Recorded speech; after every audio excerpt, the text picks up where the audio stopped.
There's only the occasional restroom that I go into in a gas station that's clean. Yeah. I don't hold much hope for tap lines. Sure. Yeah, I don't blame you. Yeah. Those hot dogs on the roller, and then the tap lines right next to them. That scares me. Hot dog beer. Ew. Is that a thing?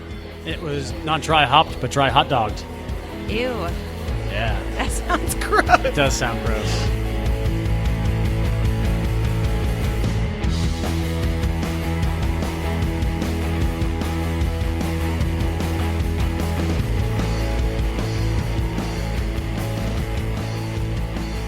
Hey all, Amanda here, and welcome to another episode of Great Beer Adventure. Each week we strive to bring you interesting themes that help you dive a little deeper into the beer world. Often people tell me that I will eventually run out of topics and I'll have nothing to talk about. I think those people are crazy. On today's show, we look at something extraordinarily important that I had no clue was necessary. Today, we look at what happens after the brewer is done with the beer and how much things can change from the keg to the glass if proper steps are not taken. Our guest, Alex Stevens, is the owner of Maine Line Cleaning and Draft Services.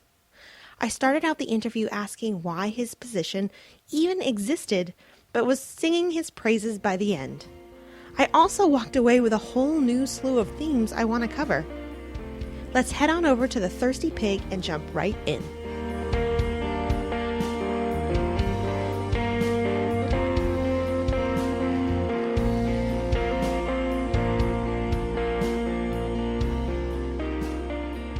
Hey everybody, Amanda here, and I'm sitting at the table with Alex Stevens, and we are in the Thirsty Pig. Thank you for sitting down with me today, Alex. Thank you for having me. We have a very interesting show today that until you live in a place like Portland where there is so much amazing beer, you don't even realize that it's a necessity. But I think we're going to find out today that it's really important. So we're going to get to that in round two. But this is the part of the show where I tell you about yourself. Great. I'm not very good at Googling. So this is sometimes kind of interesting. Cool. This should be interesting. All right. So when I first started my Googling, I actually found like 3 or 4 different Alex Stevens. So I bet there whittled are it even down. more than that. Yeah, well, I mean in Maine alone. Yeah, okay. And yeah, I whittled it down, and I think I found the right one. All right. All right, we'll see. We'll see. I might just throw some stuff at you that makes no sense. We'll see, though. All right. So you're a Bar Harbor native. That's me. All right, I got the right one. And you actually moved down here in 2013? Yeah, late 2013. I moved here, actually pretty cool. I moved here on the first day of Beer Week in 2013. Wow, it's a very exciting, monumental time. Yeah, so I started checking out the local scene and was like, wow, this is amazing. It's like a party every day. Because for that week, it was. It was, right. Yeah. It gets a little bit slower, but probably not as slow as Bar Harbor in the winter. Still much better than Bar Harbor in the winter. So up in Bar Harbor, you were actually working at Atlantic Brewing, and you came Correct. down here as the brand ambassador? Yes, I have been working for Atlantic Brewing since 2009. I started when I was 21 years old, looking for a summer job, and I took a job doing tours and tastings at the brewery and retail sales, stuff like that, and worked my way up, and then eventually in 2013 was offered a position down here in southern Maine as the brand ambassador for Atlantic Brewing. If I had any cards to give out, you would also see the silly title, which is Director of Awesome.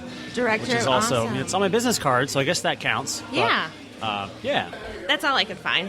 Do you have anything else that we should know about you? That's it. Okay. Now, that's not exactly true. I do know that It's true. you do Maine Line Solutions. Is that... Well, it started out as Maine Line Cleaning, and I recently went down to Pennsylvania to Micromatic. Micromatic is a company, nationwide company that specializes in draft beer. Oh. I think they say their motto is something along the lines of, I'm probably going to butcher it, but specializing in draft beer from the keg to the glass. So they are all about quality beer dispensing. And they offer a course, a draft tech course, essentially, that will teach you more advanced topics about things like line cleaning as well as installs. Because a draft beer, there's a lot of stuff going on with a draft beer system. You have lines of different diameters running possibly hundreds of feet, and CO2 and nitrogen and gases and pressure, and really it's physics at the end of the day. Wow. So it's kind of technical stuff. Yeah. This sounds all so very intense, and we're going to get back to this, but we need to drink some beer first. Yes, let's do that. It has been from the keg to the glass. It made it. Through your cleaned out system, yes? Absolutely. Well, it tastes delicious. Yeah, I was here last Wednesday. All right. Last so Wednesday it's morning. not even a week ago. Not even a week. Perfect. And what are we drinking today? This is Stone Face's IPA. Stone Face is out of New Hampshire. Yep. They just recently started distributing in the state of Maine. Isn't it great? So many more people are coming to us, and we have so many awesome places here already. Yeah. It's kind of an epic time to live in Maine. It really is. Yeah. There are what? I don't know the current count, but Because it keeps changing every roughly day. 60 breweries in the state of Maine. Yeah. I believe. Somewhere between 60 and 70. They'll definitely be 70 by the end of next year, if not more. I'm sure. I hear rumors of breweries opening in town and around the state. Not really sure. I hear there's going to be one on Wharf Street, of all places. Yeah. Wow, that's really it's an interesting place to put a bar. Yeah, so this particular IPA is very smooth. It is quite smooth. The hops don't really come out and bite you. They're there. They make it IPA bittery. Do you like my technical terms that I use? Absolutely. Yeah. Yeah. It's I beer learned after that- all, so I don't Yeah. think we have to be incredibly snobby about it, but No. you can be as technical and detailed as you want. But at the end of the day, does it taste good? I think It's so. one of the most important questions, I think. I think it really does. Yeah, it's tasty. Not overly bitter. No. And it's not, something that I think is kind of a thing that not many non-beer drinkers realize is that when they say it's like a double IPA, people think it's twice as hoppy, but really it's the alcohol content which pops up the sugar. And this one not being a double IPA, there's a hint of sweetness in the tail end, but it's not really that overly sweet that you'll find in the double IPA. Yeah, that's true. And that's one of the things about double IPAs that I think are interesting is that sweetness, like from the malt that you just mentioned, and then the bitterness of the hops are meant to offset each other. Right. So as you make a beer bigger, a double IPA, add more malt and get that more alcohol, but also some residual sweetness. And you add more hops. It's an interesting kind of interplay of how those come together. And is it sweeter? Is it more bitter? I guess it's kind of both. Yeah, and it depends on how it's done. And if it's done really well, it's very smooth. And if it's not done really well, something hits you in the face. Yeah, absolutely. So it's interesting to think about. I really get very geeky about how beer is made and like the whole process, because really there's 4 main ingredients and that's it. And there's so many variations just using that. I know that there are different kinds of everything that goes in there, and then you can add extra stuff, but it's amazing to me. It is, absolutely. I mean, you think of something like wine, you have grapes. Right. And yeast. But with beer, you have the malt and the hops. You have almost Right. at least one more dimension, I think, Yeah. of flavor and aroma and color. So much diversity in terms of the different styles and Absolutely. directions you can take a beer. I unfortunately think you just sent me down a rabbit hole where I'm going to have to now go and that is fascinating. Really, wine is grapes and yeast and some water. Is there even Maybe water? some sulfites? Yeah. Yeah. Oh, crap. I'm going to have to go figure out that part, too. Great beverage adventures. Sure. Maybe that'd work. Yeah. It's not quite as catchy. No. But you're also missing out on things like whiskey. Yeah. So it could be like great beer adventures and all of beer's friends. Great booze adventures. Great booze. You never know. That sounds like, maybe I'm going to be like wasted all the time. And that's not quite my MO. It's a little hard at my age to bounce back. Well, I'll keep thinking. All right. We'll keep working on that.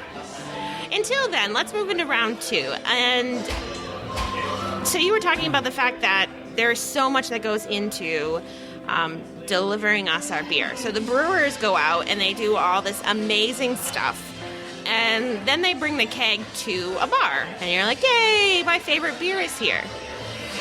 But what you do is make sure that beer is exactly the way that the brewers want it to taste. That is the goal, yeah. Excellent. Especially in a place like Portland, Maine, where we have so many breweries and so many bars and restaurants, you have beer that's incredibly fresh and that brewers put a ton of work into to craft to make it taste a very specific way. Right.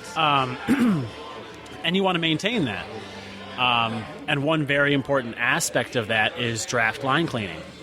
Because if you drink draft beer, that beer is going from that keg being pushed by CO2 and or nitrogen through some lines all the way to the faucet and out of that faucet into your glass. It touches a lot of things. It does. And if that whole system isn't really maintained and taken care of, that last, let's say, 5, 10, 100 feet of that process can be where that beer drops in quality. Wow. But you would think that this would be something that people would be part of the process already. Why are you important? I understand what you're doing is, but why isn't this covered? Well, so who's line supposed cleaning to do it before you? Line cleaning is something that is handled on a state-by-state basis. Okay. And it's either a responsibility of the retailer. So like the bar. Like Thirsty Pig, or the distributor. Like Vacation Land or Mariner or sure. All of them. Yep. Okay. And the state of Maine, it is a state where the distributor is the one that is tasked with doing that. Okay. In other states, I've spoken to other folks doing what I do in other states, like Pennsylvania, for example, because I was just down in Pennsylvania recently. And you can get fined by the state. He said that a place he services was fined $250 for every draft line that hadn't been cleaned. Oh, wow. These bars and restaurants have to keep a logbook of how often they've had their lines cleaned. I think he said in the state of Pennsylvania it's supposed to happen once a week. Mm-hmm. And if your logbook is not signed by a professional line cleaning service, you can get fined for that. Here in the state of Maine, we don't really have that kind of system, but the distributors generally are tasked with doing that line cleaning, but there really is no system for regulating that.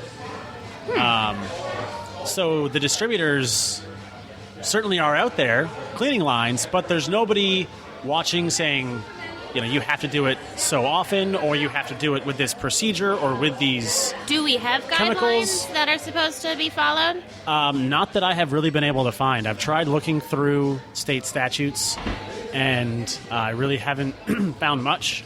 That's really strange, because here in Maine we have the most ridiculous laws around alcohol. You would think that everybody would have, you would think that this is kind of a big one. If it's not cleaned properly, people could get sick. And we, are worried about moose having beer, but that doesn't matter. Moose love beer too. Right, but I think it's illegal. If it's not here, it's in Alaska. Someplace it's illegal to give moose beer. I did a whole project about it in college. I think belligerent moose would probably be very dangerous. Probably. But you also wouldn't want a whole bar filled with people to be getting sick. That's true. And I have heard, I'm not quite sure how dangerous to your health a dirty draft line is. Mm-hmm. I've heard stories and I don't necessarily want to anecdotal hear those. cases of folks claiming that they got sick in certain ways, which you can, your imagination will fill the rest of that in for you. But I'm not sure, I don't think anybody's going to die from a dirty draft line. But who knows? I'm not trying to create mass hysteria.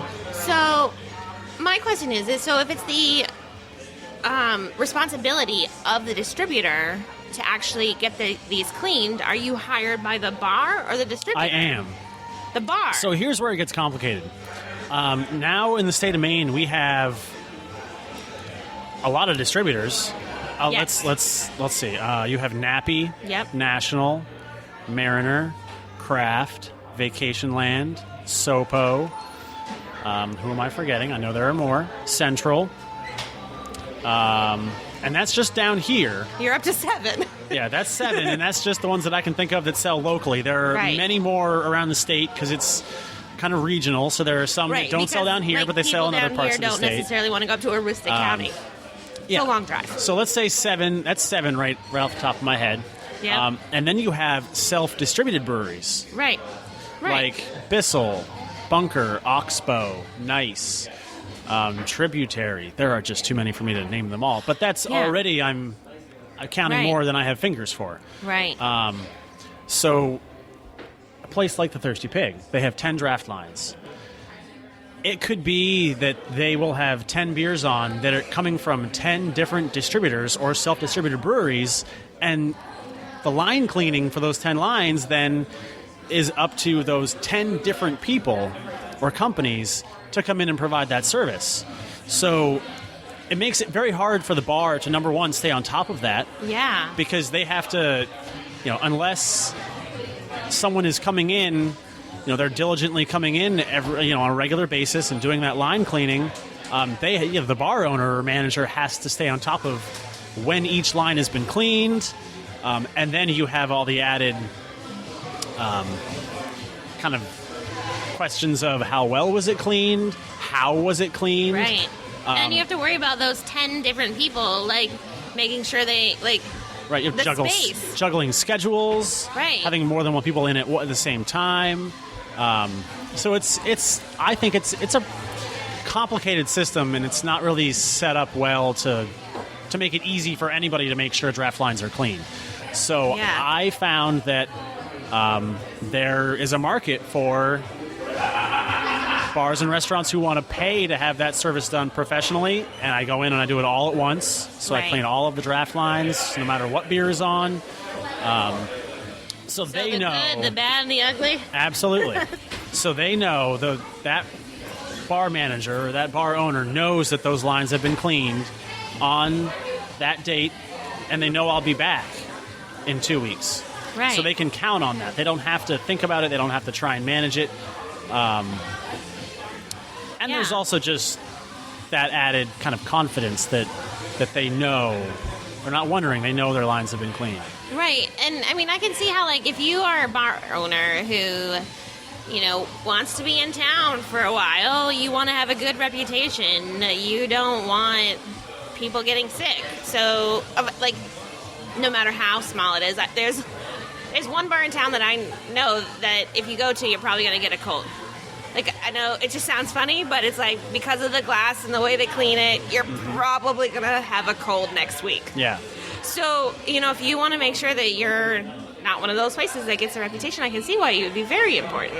Yeah, and really, the other concern, which personally to me I think is bigger than getting sick, is just you want to drink beer that tastes good. Yes. You don't want to have let's say whether it's Stone Face from New Hampshire, which is maybe only an hour and a half away. Right. Or Rising Tide, which is 2 minutes away. Exactly.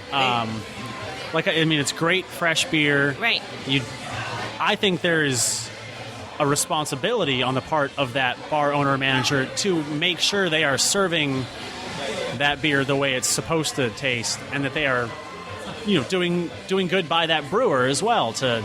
Yeah, I can see that to too. represent their product the way it's supposed to be. Yeah, I can see that, but wouldn't it, in fact, be?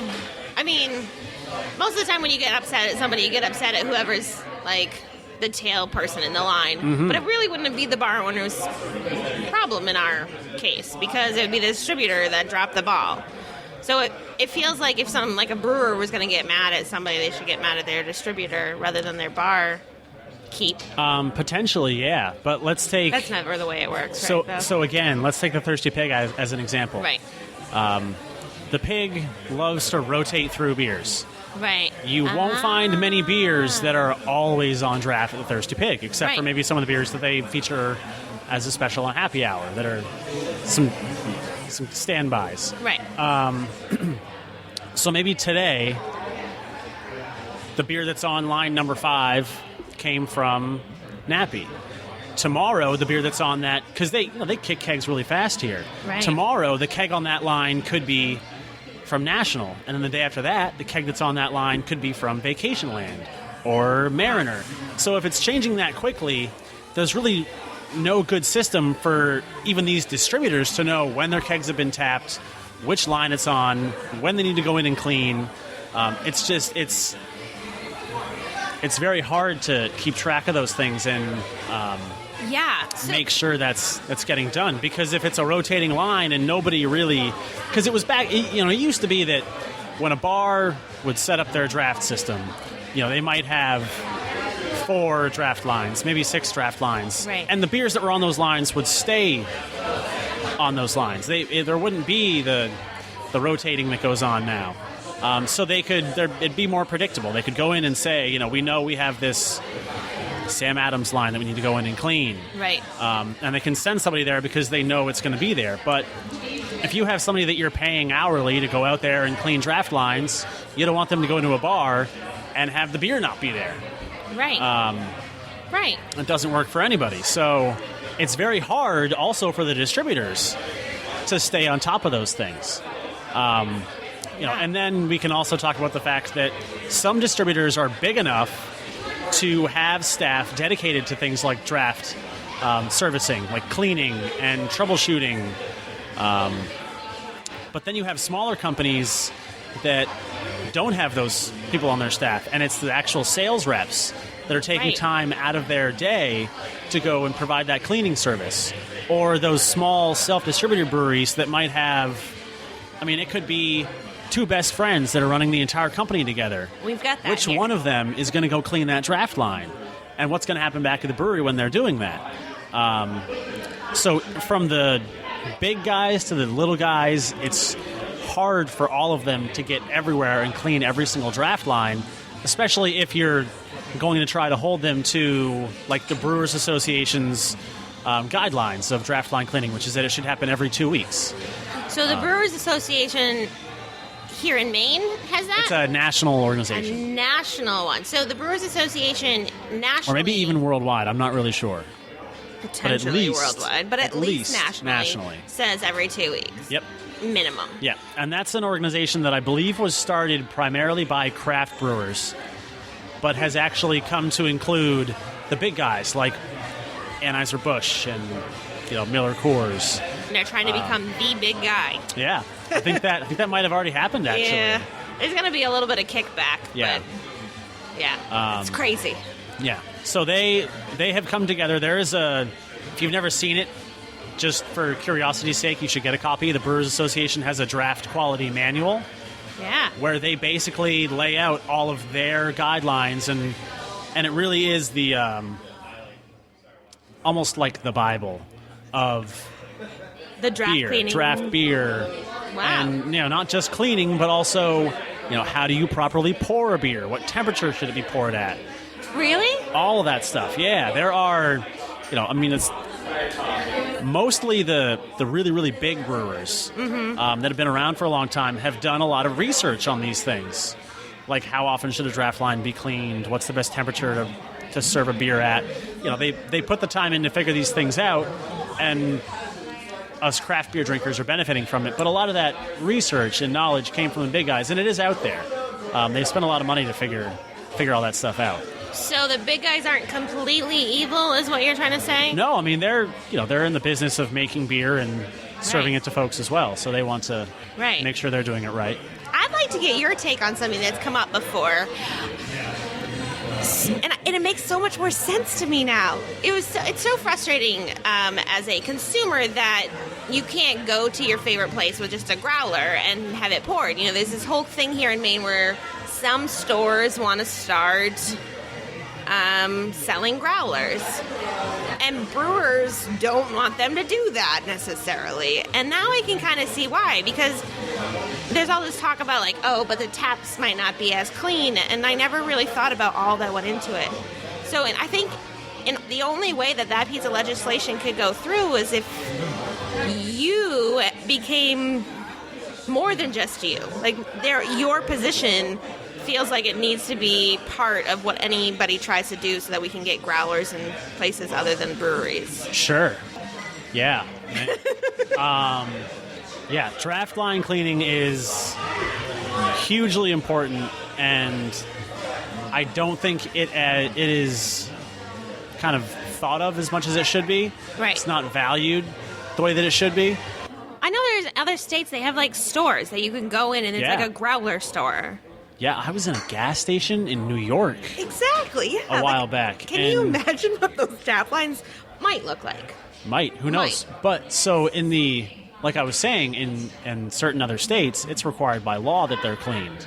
So chances are, depending on where you are, depending on the laws there, they could be funky or they could be clean. There's only the occasional restroom that I go into in a gas station that's clean. Yeah. I don't hold much hope for tap lines. Sure. Yeah, I don't blame you. Yeah. Those hot dogs on the roller, and then the tap lines right next to them. That scares me. Hot dog beer. Ew. Is that a thing? It was not dry hopped, but dry hot dogged. Ew. Yeah. That sounds gross. It does sound gross. Wasn't there a place in, I don't know if you were around, but that did like a Slim Jim beer? Ooh, no, I can't say I heard about that one. I think there was like a WWE event where somebody, might have been Rising Tide, but it seems a little different for them. But they made like a Slim Jim type, because Slim Jim, you can't really use that name, but like a Slim Jim type beer for this event. Sounds gross to me. That just makes me think of Stone Cold Steve Austin. You said Austin Street, so Stone Cold Steve Austin Street. Maybe they did that. I don't know who did it. It'd be a good idea, though. It would be. He was always my favorite wrestler since you asked. Yeah, since I asked. Yeah. Good, yes, because I was like, who is that? Who could it be? So seeing you... The Rock is cool, too. The Rock? Yeah. He once played the Tooth Fairy. How do you feel about that? Amazing. I think. Yeah? Yeah, that's great. Good for him. It's a little bit, he definitely didn't let himself get pigeonholed. Right. I mean, it's 2015. You can be a big, muscular hunk, and you can also be a fairy. Right. It sounds like we should move into round 3, but before we do, you had mentioned that here at Thirsty Pig, they actually, and this is not the first time we've recorded a show in the here. We actually talked to Allison Stevens, who shares a last name but has no relation. Is that true? No relation that I'm aware of. Oh, we might have to do some genealogy and see if it's once upon a time. Yeah, you never know.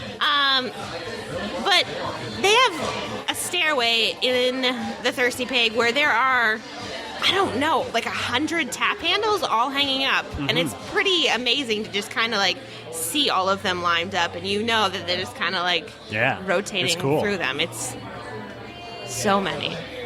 Yeah. Yeah, it's quite a collection. It is a collection. I have one tap handle at home. That's not like the little small black stubby one that is the generic one. Yeah, I like those actually. Yeah. We've got 4 of those. And yeah. I think if I were to open a bar or a restaurant, I wouldn't use fancy tap handles from the breweries. I would just use those short little black handles. Can you choose what you use? I believe so, yeah. Yeah, I mean, certain bars will just use black handles, and some will actually put handles on. Huh. There's another show right there. There you go. Tap handles. Tap handles. Before we find 500 other shows, let's move to round 3. Okay. All right. So in round 3, we want to know a little bit more about you. We want to get to know you a little more personally. So one of the questions that we ask, well, the only question that we ask in round 3 is, what was your first beer memory? I think that, well, so memory, so that means the one that I can remember still. Yes, right? that would be a memory. Okay. Yep. I have one that kind of has no middle, but I still remember the beginning and the end. Still counts. It still counts, yeah. But if I'm you have gonna- no recollection of it, it's not a memory. Yeah. So I didn't really drink much beer. So, okay. Let's be honest here. Most of us had our first sip of alcohol before we were 21. Yes. I ask this question a lot, and I would say a good 97% of people have had their first sip of alcohol long before. And the other three There's one. lied. Or were Maybe. Mormon or something. Yeah. Yeah. So that would be, I think I'm going to have to go to my first semester of college at Syracuse University. Oh, so you were Drinking in Bar Harbor and then you went Keystone to New Light. York and you came back? Yeah, so my father went to Syracuse University. Oh. And we visited the campus a number of times because I grew up a big Syracuse basketball fan. Oh. They have had, for a number of years, a great basketball team. So I loved Syracuse. They're orange, right? Yeah, Woo! Look at me. I know things that Yep. are sports. there you go. That's also the name of their team. Yep, Syracuse Orange. Oh, really? In addition to their color. I mean, It makes of it easy. course. I knew that. I did not know that. But yeah, so I grew up loving Syracuse University. So when it came time to figure out where I was going to go to college, I said, you know what? Let's go to Syracuse. So I did that. And after one semester, I decided that I wanted to come back to Maine because I missed it. I love Maine. Maine is great. Syracuse is also kind of a less than clean, friendly, safe city to live in. Oh, I hope So none I of said- our listeners are from Syracuse. Well, And if I know so, some folks from stay Syracuse, safe. and they agree with me. Okay, all right, good. But so I came back to Maine, and I got my degree from the University of Maine in Orono. yes. But yeah, so I spent some time in Syracuse, All right, and my so- first beer memory would have to be drinking Keystone Light.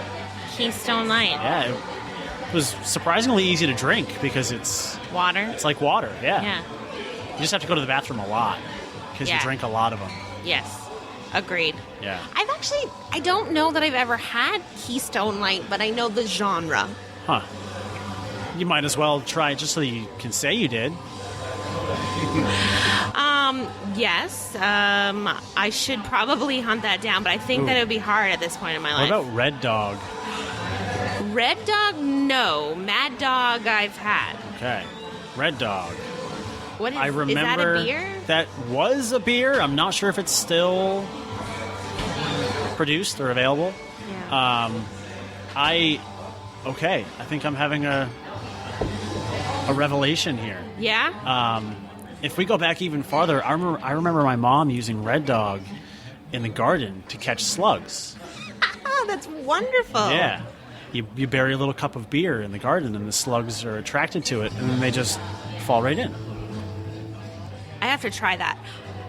Do you live around here, or do you commute into the city? I live on Dartmouth Street, just over In by the Great Portland? Lost Bear. Yeah. Yeah. So, do you have those like giant slugs? They're like leopard spotted almost. Luckily not. No, No. we have them over in South Portland, and they are huge, and they freak my daughters out like you wouldn't believe. And they are so big that they leave like this like glittery slime residue all over everything. And I tell them that it's magical because they're so freaked out by these slugs. Oh, so you don't let them go pour salt on the slugs outside? No, but Okay. that might be an experiment for next year. And definitely the beer in the garden will be something that we do next year. Yeah. Yeah. It works. So that was... So I'll then jump from my mom using Red Dog to catch Yeah. slugs to also drinking that. I have a pretty awful memory of being at a frat party in Syracuse and drinking Red Dog. Yeah. Really bad. Just Really- awful beer. Really bad and Yeah. awful. Yeah, So. I can't imagine that the name I mean, there's a lot of beers named after dogs now, but it doesn't sound like it's one that you're really excited about. Like No. Red Dog. Like No. Clifford's a red dog. And I wouldn't It's a big think red dog. he is. Even Big Red Dog sounds better than just Red Dog. Yeah, I agree. If you were going to make a Clifford beer, you should definitely call it a Big Red Dog. Or you could just call it Clifford. Or Clifford, yeah. Depends on how creative and artsy you wanted to be about it, I suppose. Yeah. And how much you didn't want to get sued by the people that made Clifford. Well, but it's just a name. I mean, I guess Right. unless you put them on the label, Yeah. who's going to know? Right. Right. It's interesting. Mm-hmm. I don't think we should start naming beers, though, because I don't think we're really that good No, at it. it's not my forte. No. Okay, so moving on. Wonderful. What's next? So the final round, we lovingly refer to as 3 sheets to the wind, 3 random questions. And in this round, we're going to try to delve deeper into all that is Alex. So our first Are you question. sure you want to do that? I mean, it's what we do. We want to Okay. know you. So our very first question is, way back when your mom was burying beer, or even further back, what was your favorite cartoon? Doug. Doug? Yes. He has come up a few times. He was great. Yeah, he was. Yep. What did you like about him? That's a good question. He's just a nice guy. He was. And he had a cool friend, Skeeter. Skeeter? Yep. So, And what was her name? Patty Mayonnaise. Patty Mayonnaise. Yeah. Yeah. How could you not just fall in love with her, too? I didn't, Huh. but she was very sweet. Yeah. And he was very much in love with her. Mm-hmm. So actually, Killer Tofu? oh yeah, they had a band, right? Yeah. I completely forgot about that. Yeah, was a great show. It was. It was a really good show. That was definitely back in my cartoon days. Mm-hmm. Although, in order to get any cartoons, my dad had an epically large satellite, 6-8 feet. I don't even know how they were. You could catch moose in that thing. And we would get the feed channels. Have you even heard of these? No. So when a news station is getting ready to do a report, their reporter will just kind of be there going, just standing, waiting to be live. And so you would have people standing there with their microphones, and you'd hear them going, testing, in today's news, and then they would just stand there, and you could and they were just in their own little world doing their own little thing, and people could pick those up if you had a giant moose catching satellite dish out on your front lawn. I feel like I've seen a lot of great news bloopers that come from those moments where somebody doesn't realize they've actually gone to that live feed, and they're still acting like it's not live. That's awesome. Yeah, so that's how we got to see Doug Funny. Cool. Yeah. Haley, we from Rising Tide, we actually talked to her in our very first episode. Wow. And she said Doug Funny as well.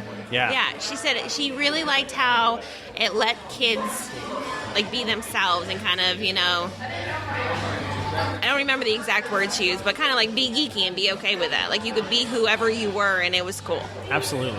And I think that is a good message. And then Abraham from down at Funky Bow, we spoke to him on episode 12, and I believe it was him that really liked Skeeter. He really loves Skeeter. Yeah, he was cool. Skeeter's a good best friend. Yep. So. He's our awesome best friend. Sweet hair. Yeah. And green. Yeah.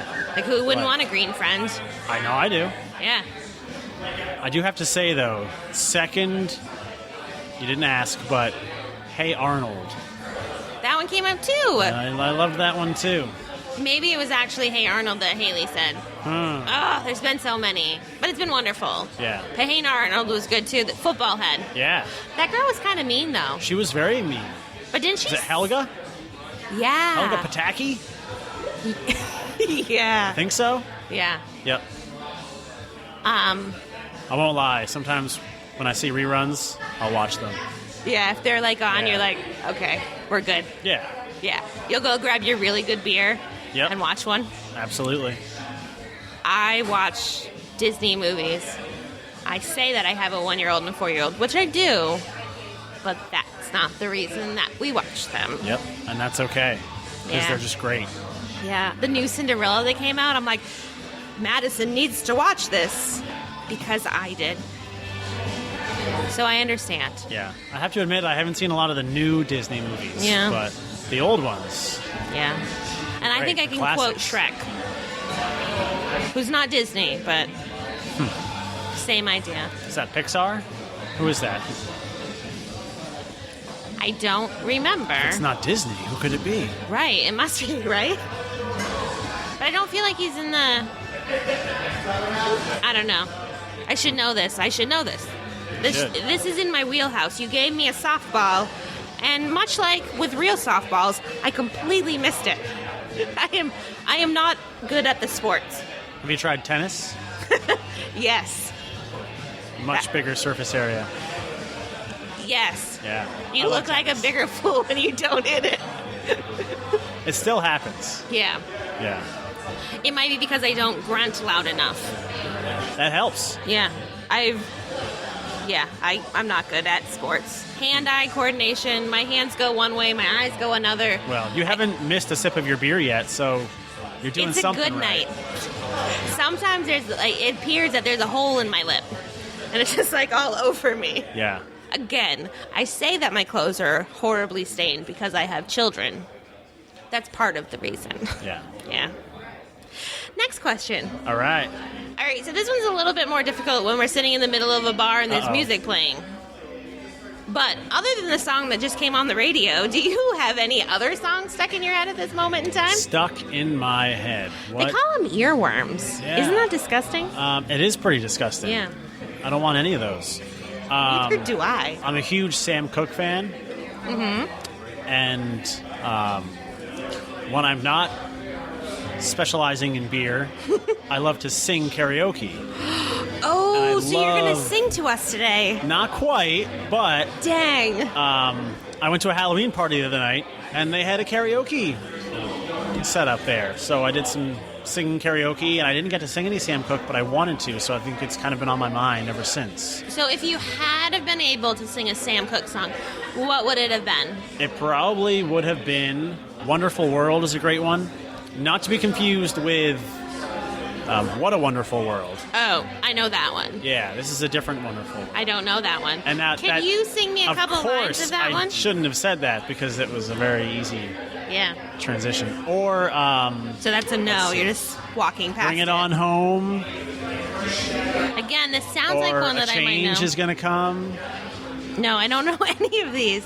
You should start a Sam Cooke station on Pandora or That's a good idea.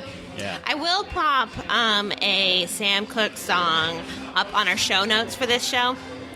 And so, which particular song would you like me to put up there? So that, like, if my best first introduction to Sam Cooke would be Wonderful World. Wonderful World. Yeah, that's my favorite. Cool. I'll listen to that one. I'll put it up there.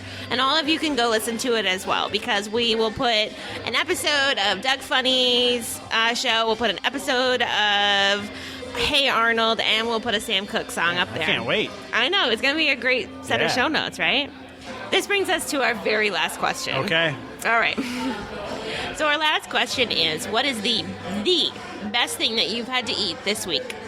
Well, I have to be honest, I can't really remember what I had to eat most of last week, so I'm going to go ahead and say the Thai chili sausage that I just had before Yeah. we did this. It was delicious with the Yeah. potato salad, Oh, that sounds good. and it also was my first meal of the day at 5 o'clock, so that's probably why it tasted so good. Well, and it And does also taste because it's good. Yeah. the food here is just amazing. Yeah. So Yeah. It's crazy that they just make sausages, and it is awesome. Yeah. what else do you need? Sausage and beer. Right. And now I know the answer to this, but I have to ask it anyways because we got to bring it back to beer. I kind of lie and say that it's the last question, but really I Uh-oh. want to know, what beer did you pair with it? Ooh, I had Stone Face IPA. And we already know how delicious and wonderful that is. It's tasty. Did it go well with the Thai chili one? It did, yeah. Interesting. Pairing beer and food can be interesting Yeah. because do you want to use like flavors or do you want to use kind of opposing flavors? But I think something like an IPA can be, especially if it has that hoppy bite to it, Right. can really cut through, rich foods Yeah. or spicy foods. So it was great. But One I always have a hard time with pairing is the desserts. Like, I have a hard time. You have to really think about what beer you're going to pair with dessert, and I try to do it all the time. yeah, Like chocolate cake. What can I put with this? And because some sweeter beers lose their sweetness, and then they taste really... It's one of the hardest ones I have, I think. I probably would have said like a porter or something like Yeah. that, but Yeah. We should talk more about this on a different day when we have should. chocolate cake around. yep. I think you can't really talk about chocolate cake unless you can actually eat chocolate cake. Huh. Can we hit a pause button and suddenly head over to Silly's and get some cake? Or? That's a good idea. I love their Instead cake. of hitting pause, though, I think we're just going to say goodbye today. All right. And we'll go get some chocolate cake. That sounds good. Thank you so much for sitting down with me today. I really appreciate it. Yeah, you're welcome. Thanks for having me. I learned so much that I didn't even know I needed to know. And I have a whole new appreciation for my keg lines. In fact, I'm redoing my basement, so we should probably start talking about that. Absolutely. Thank you very much, and cheers. Yeah, cheers. You know what I love? Cake and beer and chocolate. Speaking of chocolate, wait till you hear next week's episode. Chocolate. Thank you so much to Alex Stevens for helping our beer taste just the way the brewers intended. It is so crazy all of the things that go into good beer. Make sure you head over to our show notes, greatbeeradventure.com/023, in order to see YouTube clips and pictures from our evening with Alex. While you're at our website, check it out and let us know what you would like to see more of. This adventure is a group sport. Remember, if you're interested in working with us as we continue to grow, send an email to hi@greatbeeradventure.com. The music throughout today's episode is by Old Etc. out of Biddeford, Maine. To learn more about them, head over to greatbeeradventure.com/music. We have new things headed your way every week and can't wait to share them with you. Special thanks to our behind-the-scenes guru, Dano Pugach. Photography for this episode is by Dustin Jordan. Today's episode was created, produced, and edited by me, Amanda. Thanks for joining us. We'll see you next time. Cheers.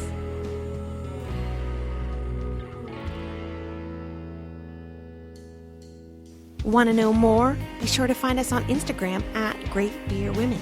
If you haven't done so already, be sure to head over to greatbeeradventure.com/subscribe to subscribe.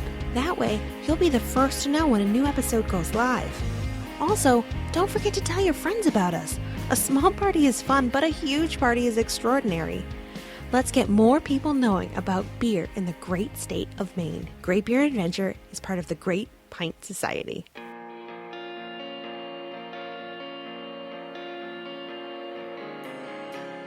So an interesting thing happens to me when I sit down with somebody and start talking about a topic. I end up with 7 other topics that I'm going to want to talk about, and do a whole show around. So far, I definitely want to talk to bar owners and talk about the fact that they have 10 tap lines and 10 different people bringing it in. That's kind of crazy. It's a lot to manage. It is. And how do you do that? I don't know. I need to talk to somebody. Obviously, I need to talk to a distributor, right? You need to see that side. Absolutely. I need to have a whole conversation about the Brewers Association draft guidelines. It's crazy. Completely crazy. Yeah.